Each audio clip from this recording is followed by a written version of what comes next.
রাত প্রায় 11:30। বিছানায় শুয়ে ফোন স্ক্রল করছিলাম। হঠাৎই অচেনা একটা নাম্বার থেকে কল এলো। কিছুক্ষণ স্ক্রিনের দিকে তাকিয়ে থেকে অবশেষে রিসিভ করলাম। হ্যালো। ওপাশে কয়েক সেকেন্ড নীরবতা, তারপর খুব মিষ্টি একটা মেয়েলি কণ্ঠ ভেসে এলো। হ্যালো, আসসালামু আলাইকুম। ওয়ালাইকুম আসসালাম। আপনি কি রিয়াদ বলছেন? জি, আমি রিয়াদ বলছি, কিন্তু আপনি কে? আমি নীলা। নামটা শুনেও কিছুই মনে পড়ল না। দুঃখিত, আমি ঠিক চিনতে পারছি না। চিনবেনও না, আমরা আগে কখনো কথা বলিনি। আমি একটু অবাক হলাম। তাহলে আমার নাম্বার পেলেন কিভাবে? সেটা বললে হয়তো আপনি রাগ করবেন। আগে বলুন, তারপর দেখি রাগ করি কি না। আমার এক বান্ধবীর কাছ থেকে আপনার নাম্বার নিয়েছি, শুধু আপনার সঙ্গে একবার কথা বলার জন্য। আমি কয়েক সেকেন্ড চুপ করে রইলাম। মেয়েটার কণ্ঠে এক ধরনের লাজুক আন্তরিকতা ছিল, যেটা অদ্ভুতভাবে মন ছুঁয়ে গেল। আচ্ছা, কিন্তু আমার সাথেই কেন? একটা দরকারে। দরকারে? জি। কি দরকার? ফোনে বললে ঠিক বুঝিয়ে বলতে পারবো না। তাহলে? আপনি কি কাল ভার্সিটিতে আসবেন? আমি ভ্রুকুচকে ফোনটা কানের সঙ্গে আরও ভালোভাবে চেপে ধরলাম। আসবো, কিন্তু কেন? আপনার সঙ্গে 5-10 মিনিট কথা বলতে চাই।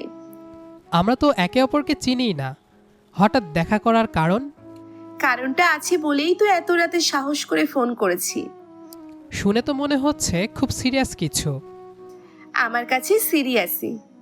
আচ্ছা, অন্তত একটু ইঙ্গিত দেন। না, সামনে বসে বলবো। আচ্ছা, আপনি কোন ডিপার্টমেন্টে পড়েন? বাংলা বিভাগ, সেকেন্ড ইয়ার। তাই নাকি? আমি তো কখনো দেখিনি। দেখেছেন? কি? কখন? আরে হয়তো খেয়াল করেননি কখনো। আপনি আমাকে চিনেন? হ্যাঁ। বাহ, তাহলে তো মনে হচ্ছে শুধু আমিই আপনাকে চিনি না।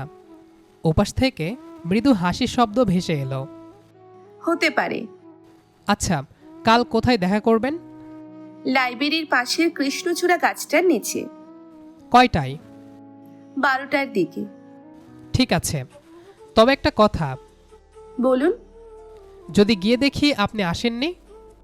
আমি আগে থেকেই থাকবো। আর যদি আমি না যাই? কিছুক্ষণ নীরবতা, তারপর খুব আস্তে গলায় বলল, তাহলে হয়তো অনেক সাহস জোগাড় করে করা এই ফোনটা বৃথা হয়ে যাবে। কথাটা শুনে কেন জানি আর না করার ইচ্ছে হলো না। আচ্ছা, আসবো। সত্যি? হুম। ধন্যবাদ। এখন তো অন্তত বলতে পারেন, এমন কি জরুরি কাজ? কাল দেখা হলে সব বলবো। আপনি কিন্তু রহস্য অনেক বেশি তৈরি করছেন। সব রহস্য একদিনেই খুলে ফেললে গল্প জমে না। আমি অজান্তেই হেসে ফেললাম। আচ্ছা, তাহলে কাল দেখা হচ্ছে। ইনশাল্লাহ। আল্লাহ হাফেজ। আল্লাহ হাফিজ। কলটা কেটে গেল। ফোনটা বিছানায় রেখে অনেকক্ষণ ছাদের দিকে তাকিয়ে রইলাম। অচেনা একটা মেয়ের অদ্ভুত কথাবার্তা মাথার ভেতর ঘুরপাক খাচ্ছিল। পরের দিন ঠিক দুপুর 12টার 5 মিনিট আগেই লাইব্রেরির পাশে কৃষ্ণচূড়া গাছটার নিচে পৌঁছে গেলাম। দূর থেকে দেখলাম একটা মেয়ে দাঁড়িয়ে আছে, হাতে একটা ফাইল, বারবার ঘড়ির দিকে তাকাচ্ছে। আমাকে দেখেই একটু অপ্রস্তুত হয়ে গেল। আমি কাছে যেতেই মেয়েটা মুচকি হেসে বলল, আসসালামু আলাইকুম।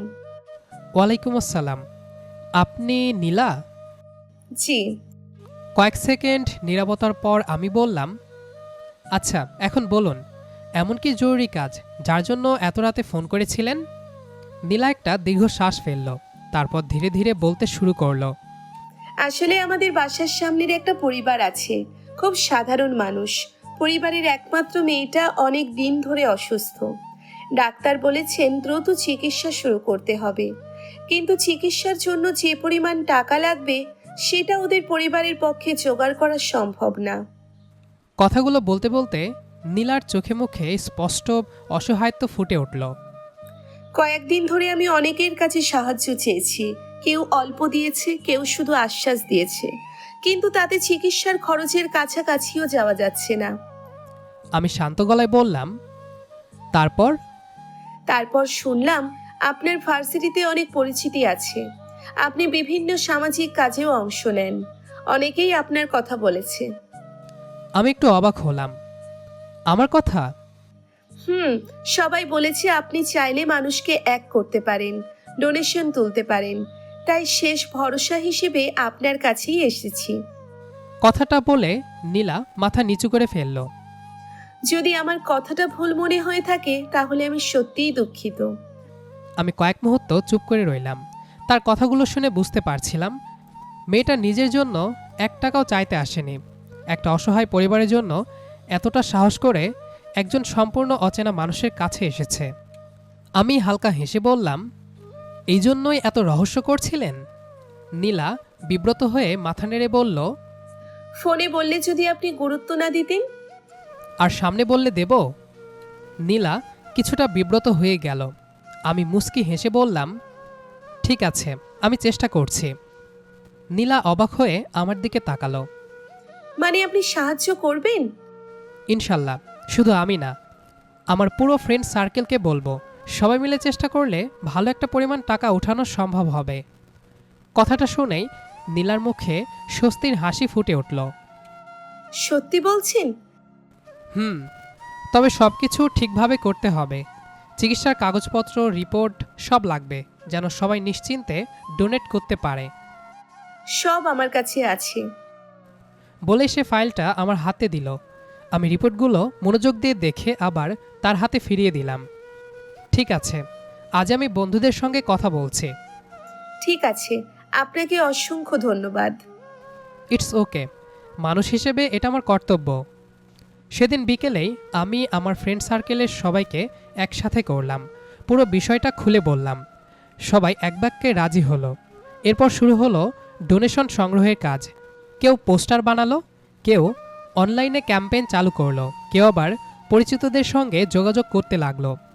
দিন দুয়েকের মধ্যেই পুরো ভার্সিটিতে বিষয়টা ছড়িয়ে পড়ল। শুধু আমাদের ডিপার্টমেন্ট নয়, অন্য ডিপার্টমেন্টের অনেক শিক্ষার্থীও সাহায্যের হাত বাড়িয়ে দিল। কেউ নিজের হাত খরচের টাকা দিল, কেউ আবার পরিচিত বড় ভাইদের সঙ্গে যোগাযোগ করল। ছোট ছোট সহযোগিতাগুলো ধীরে ধীরে বড় একটা অঙ্কে পরিণত হতে শুরু করলো। সব কিছুর হিসাব নিকাশের দায়িত্ব আমি আর আমার কয়েকজন বন্ধু সামলাচ্ছিল। আর নীলা সারাক্ষণ আমাদের সঙ্গেই থাকতো। কারো কোনো প্রশ্ন থাকলে সে রোগীর রিপোর্ট দেখাতো, চিকিৎসকের প্রেসক্রিপশন বুঝিয়ে বলতো। ওর চোখে মুখে সবসময় একটা চিন্তা কাজ করত, কিন্তু তারপরও কারোর সঙ্গে খারাপ ব্যবহার করতো না। এভাবে একসঙ্গে কাজ করতে করতেই আমাদের কথাবার্তা একটু একটু করে বাড়তে লাগলো। আগে যেখানে শুধু কাজের কথাই হতো, এখন মাঝে মধ্যে অন্য বিষয়েও দু একটা কথা হয়ে যেত।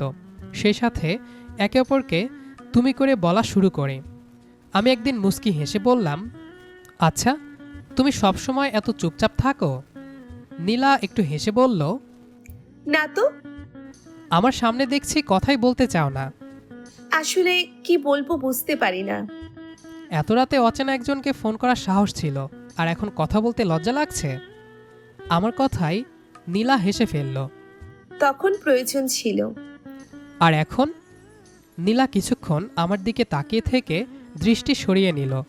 আমি আর কিছু বললাম না, শুধু হালকা হেসে সামনে হাঁটতে লাগলাম। দিন যত যাচ্ছিল আমাদের কাজও প্রায় শেষের দিকে এগোচ্ছিল। অবশেষে 1 সপ্তাহের চেষ্টায় বেশ ভালো একটা পরিমাণ টাকা সংগ্রহ হয়ে গেল। সেদিন বিকেলে আমরা সবাই মিলে সেই পরিবারের বাসায় গেলাম। টাকাগুলো তাদের হাতে তুলে দিতেই মেয়েটার বাবা কান্নায় ভেঙে পড়লেন। আমরা সবাই তাকে সান্ত্বনা দিলাম। তিনি বারবার আমাদের জন্য দোয়া করতে লাগলেন। বাসা থেকে বের হওয়ার পর অদ্ভুত শান্তি অনুভব করছিলাম। মনে হচ্ছিল এতদিনের পরিশ্রমটা সত্যি সার্থক হয়েছে। পাশে হাঁটতে হাঁটতে নীলাব আস্তে করে বলল, জানো, আমি ভেবেছিলাম তুমি হয়তো আমাকে ফিরিয়ে দেবে। আমি ওর দিকে তাকিয়ে হেসে বললাম, মানুষকে সাহায্য করার সুযোগ সবাই পায় না, তুমি সেই সুযোগটা করে দিয়েছ। নীলা কিছু বলল না, শুধু ঠোঁটে কোণে ছোট্ট একটা হাসি ফুটে উঠল। সেদিনের পর থেকে আর কোনো কারণ ছাড়াই আমাদের মাঝে কথাবার্তা শুরু হয়ে গেল। কখনো ক্লাস শেষে ক্যাম্পাসে দেখা হতো, কখনো লাইব্রেরির সামনে, আবার কখনো ক্যান্টিনে হঠাৎই মুখোমুখি হয়ে যেতাম। শুরুতে কুশল বিনিময়ে সীমাবদ্ধ থাকলেও অল্প কিছুদিনের মধ্যে সেই কথাগুলো দীর্ঘ আড্ডায় রূপ নিতে শুরু করলো। কোনো দিন আমি ক্লাস শেষ করে বের হলে গেটের কাছে নীলাকে দাঁড়িয়ে থাকতে দেখতাম। আবার কোনো দিন আমি লাইব্রেরিতে বই জমা দিতে গেলে ও ঠিক তখনই বই নিতে আসতো। প্রথম প্রথম ব্যাপারগুলো কাকতালীয় মনে হলেও পরে বুঝতে পারলাম দুজনেরই দেখা হওয়ার ইচ্ছেটা সমান। একদিন ক্যান্টিনে বসে চা খাচ্ছিলাম। নীলা এসে আমার সামনের চেয়ারটায় বসলো। আজ তোমার কোনো ক্লাস নেই? ছিল, শেষ হয়ে গেছে। তাহলে বাসায় যাওনি কেন? নীলা চায়ের কাপের দিকে তাকিয়ে মুচকি হেসে বলল, এমনি। এমনি? সবকিছুর কারণ বলতে হয় নাকি? আমি হেসে মাথা নেড়ে বললাম, ঠিক আছে, আজকে তোমার কাছে হেরে গেলাম। নীলা হু হু করে হেসে উঠল। সেদিনের পর থেকে আমরা মাঝে মধ্যেই একসঙ্গে ক্যান্টিনে বসতাম। কখনো চা, কখনো ফুচকা, কখনো আবার ক্লাসের ফাঁকে শুধু গল্প। আমাদের গল্পের কোনো নির্দিষ্ট বিষয় ছিল না। কখনো ছোটবেলার দুষ্টুমি, কখনো প্রিয় বই, কখনো স্বপ্নের চাকরি, আবার কখনো ভবিষ্যৎ নিয়ে হাসি ঠাট্টা। একদিন হাঁটতে হাঁটতে আমি বললাম, একটা কথা জিজ্ঞেস করি? করো। সেদিন যদি আমি তোমার ফোন না ধরতাম? নীলা কয়েক সেকেন্ড চুপ করে থেকে বলল, আবার ফোন দিতাম। তাও না ধরলে? অন্য কোনো উপায় বের করতাম। এত জেদ? নীলা মুস্কি হেসে বলল, কিছু কিছু বিষয়ে জেদ ধরা ভালো। আমি আর কিছু বললাম না, শুধু মনে মনে ভাবলাম মেয়েটা যতটা শান্ত তার ভেতরটা ঠিক ততটাই দৃঢ়। দিন গড়িয়ে সপ্তাহ, সপ্তাহ পেরিয়ে মাস। একদিন হঠাৎ নীলা ভার্সিটিতে আসেনি। সারাদিন ওকে কোথাও না দেখে কেন জানি অস্থির লাগছিল। বিকেলের দিকে আর থাকতে না পেরে ফোন করলাম। কোথায় তুমি? বাসায়। ভার্সিটিতে আসোনি কেন? শরীরটা একটু খারাপ। ডাক্তার দেখিয়েছ? না, তেমন কিছু না। আমি একটু বিরক্ত হয়ে বললাম, সব কিছু হালকাভাবে নিও না, ওষুধ খেয়ে বিশ্রাম নাও। ওপাশে কিছুক্ষণ নীরবতা। তারপর নীলা আস্তে করে বলল, তুমি আমার জন্য এত চিন্তা করো? প্রশ্নটা শুনে আমি থমকে গেলাম। কয়েক সেকেন্ড পর নিজেকে সামলে বললাম, বন্ধু হিসেবে এতটুকু চিন্তা তো করতেই পারি। নীলা শুধু ছোট্ট করে বলল, ও আচ্ছা। ফোন কেটে গেল। কিন্তু কেন জানি বন্ধু হিসেবে কথাটা বলার পরও আমার নিজের কাছে কথাটা পুরোপুরি সত্যি মনে হলো না। সেদিনই প্রথম উপলব্ধি করলাম, নীলার সঙ্গে কথা না হলে দিনটা অসম্পূর্ণ লাগে। ওর হাসিটা না দেখলে ক্যাম্পাসটাও যেন আগের মতো প্রাণবন্ত লাগে না। হয়তো ভালো লাগা ঠিক এভাবেই নিঃশব্দে মানুষের জীবনে জায়গা করে নেয়। এরপর থেকে নিজেকে যতই বোঝানোর চেষ্টা করি যে নীলা শুধু একজন ভালো বন্ধু, ততই বুঝতে পারছিলাম আমি নিজের কাছেই মিথ্যা বলছি। ওর একটা মেসেজ না এলে অকারণেই ফোনটা বারবার হাতে তুলে নিতাম। ভার্সিটিতে এসে প্রথমেই চারপাশে তাকিয়ে দেখতাম নীলা এসেছে কিনা। হয়তো এটাই ভালোবাসার শুরু। একদিন বিকেলে নীলাকে মেসেজ করলাম, আজ একটু সময় হবে? হবে কেন? এমনি। বিকেলে টি ভ্যালি ক্যাফেতে আসবে? ঠিক আছে, আসবো। সারাটা দিন কেমন যেন অস্থির লাগছিল। কতবার যে মনে মনে কথাগুলো গুছিয়েছি তার হিসাব নেই। বিকেল হতেই আমি চলে গেলাম ক্যাফেতে। কয়েক মিনিট পর নীলা এলো।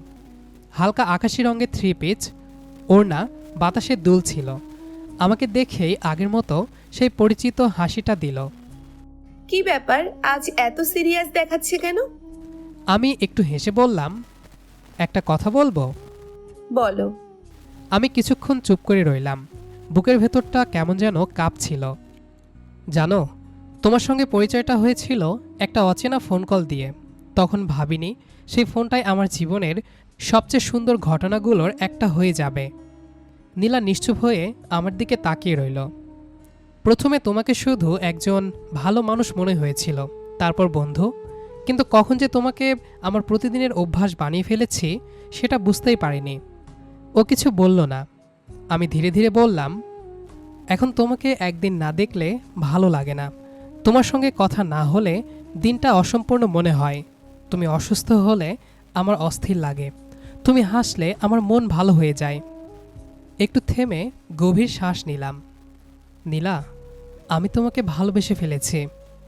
চারপাশে কয়েক মুহূর্ত নীরবতা নেমে এলো। নীলা নিচের দিকে তাকিয়ে দাঁড়িয়ে রইল। তারপর আস্তে করে বলল, জানো, আমি অনেক দিন ধরেই এই কথাটা শুনতে চেয়েছিলাম। আমি অবাক হয়ে ওর দিকে তাকালাম। মানে?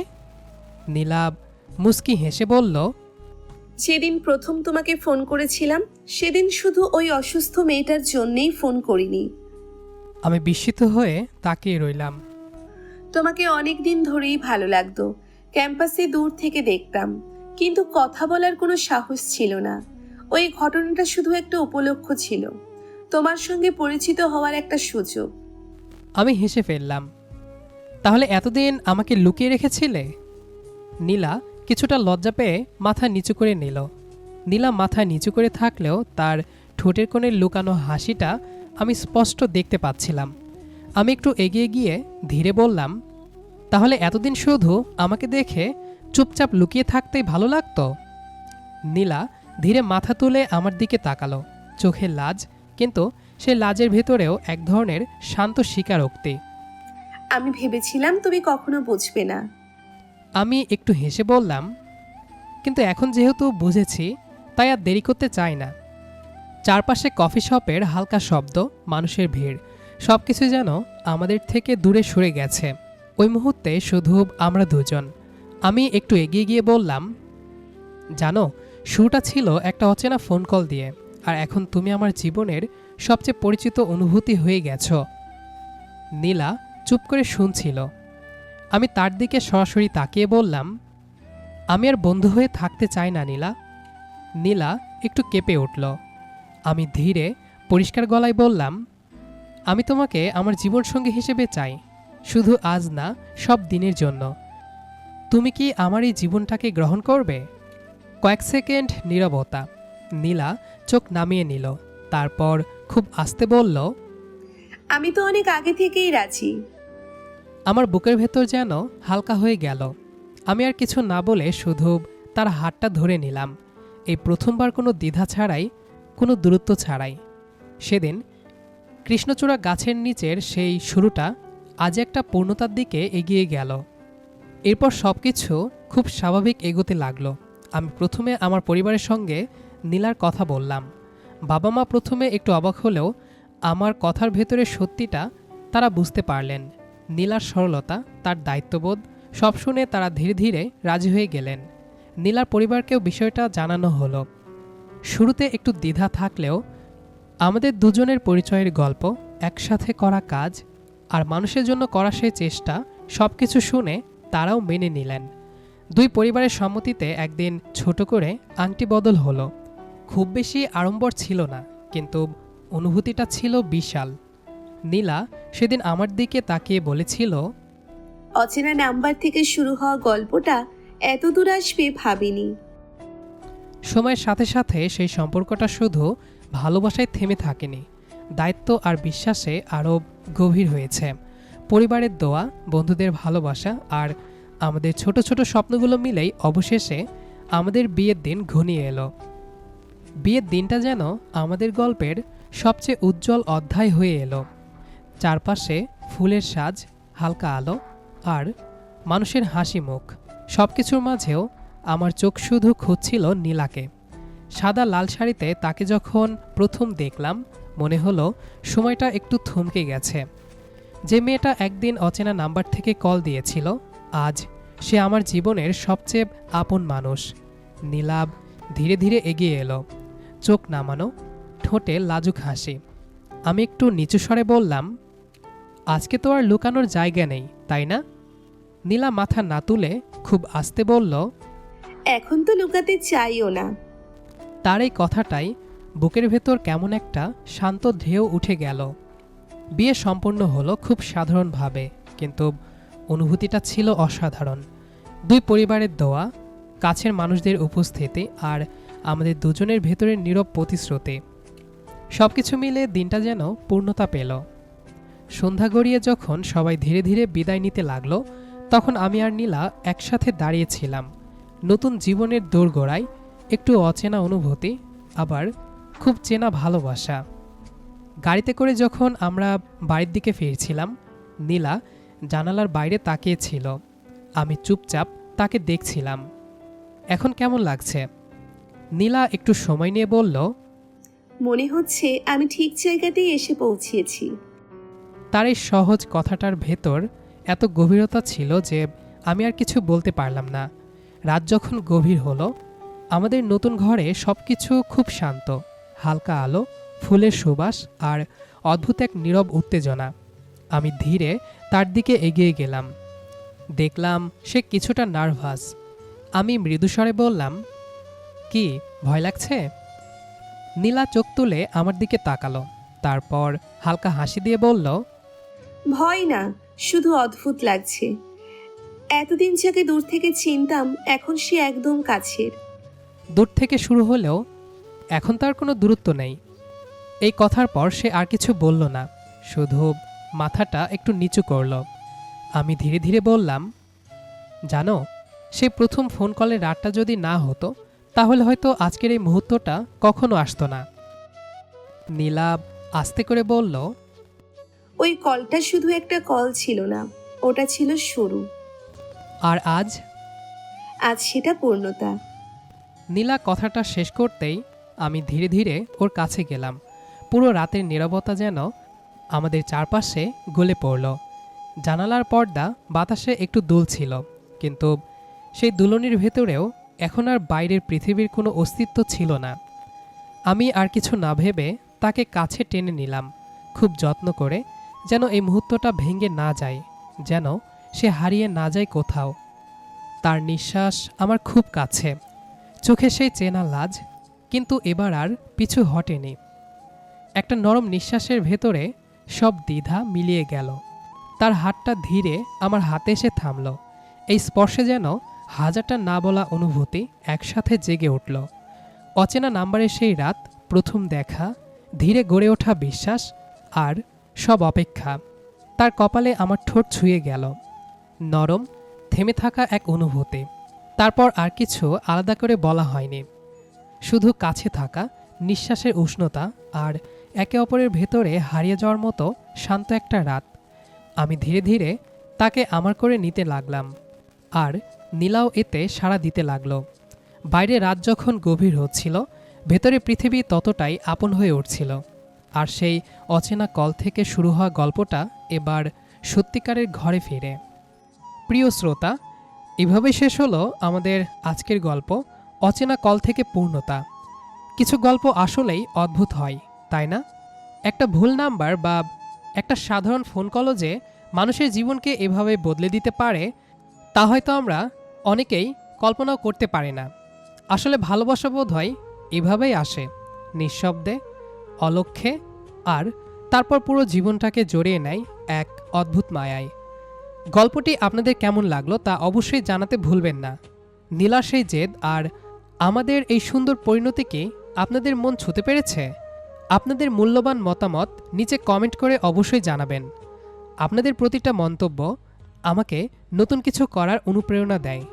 যদি গল্পটি আপনাদের ভালো লেগে থাকে, তবে অবশ্যই একটি লাইক দেবেন এবং আপনার প্রিয় মানুষদের সাথে, বন্ধুদের সাথে এটি শেয়ার করবেন। কে জানে, হয়তো আপনার একটি শেয়ার কারো বিষণ্ণ বিকেলে একটুখানি ভালো লাগার পরশ এনে দেবে। আর হ্যাঁ, আপনি যদি এই চ্যানেলে নতুন হয়ে থাকেন এবং এমন আরও সুন্দর সুন্দর ভালোবাসার ও জীবনের গল্প শুনতে চান, তবে এখনই চ্যানেলটি সাবস্ক্রাইব করে পাশে থাকা বেল আইকনটি চেপে রাখুন। আজ তবে এখানে বিদায় নিচ্ছি। খুব শীঘ্রই দেখা হবে নতুন কোনো গল্প, নতুন কোনো অনুভূতি নিয়ে। ততদিন পর্যন্ত সবাই ভালো থাকুন, সুস্থ থাকুন, ভালোবাসায় থাকুন। ধন্যবাদ।